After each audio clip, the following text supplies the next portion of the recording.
বহুদিন পর মনে হলো আকাশকে খুব কাছ থেকে দেখার সুযোগ হলো।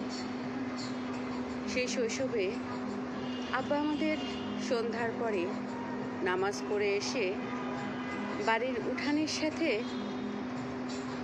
একটুকু যে ফাঁকা জায়গা ছিল সেখানে আমাদের মাদুর পেতে নিয়ে বসতেন। তারপরে কিভাবে তিনি যেন আমাদের লেখাপড়ার অগ্রগতি কতটা হয়েছে, বাংলা ভাষাটা ঠিকঠাক শিখতে পারছি কি না, সেই বিষয়গুলো কেমন যেন খেলার ছলে পরীক্ষা দিতেন।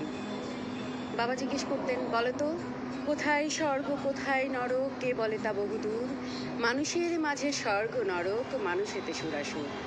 এই কবিতাটার মানে কি? এই কবিতাটার ভাব কি বুঝলাম, কতটা গভীরে যেতে পারলাম, বাবা সেই বিষয়টা আমাদের কাছে জানতে চাইতেন। আজকে বাবা নেই, কিন্তু বাবার রেখে যাওয়া কাজগুলো কীভাবে যেন বুকের মধ্যে ধাক্কা দেয়।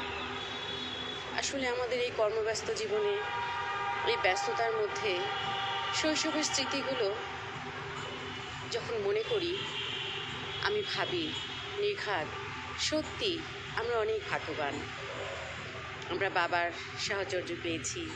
বাবা জীবনের মূল্যবোধ, তার স্বপ্ন, তার দার্শনিক চিন্তা চেতনা তার সন্তানদের মধ্যে যতটা সম্ভব রেখে যাওয়ার চেষ্টা করেছেন। কি অদ্ভুত!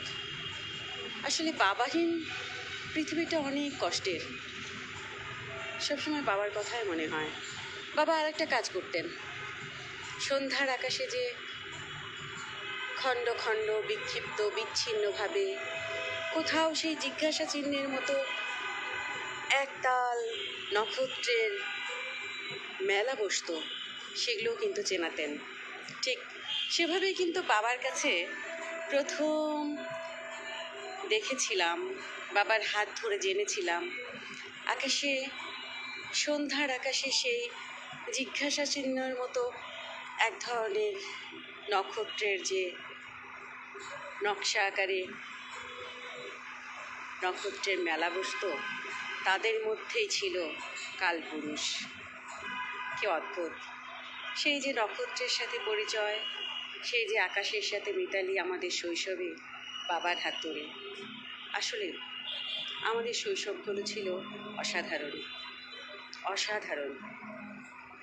বাবার হাত ধরে শৈশব, বাবার হাত ধরে জীবনের বোধ চেনা, ছোট ছোট কবিতা পড়া, জীবনের বোধে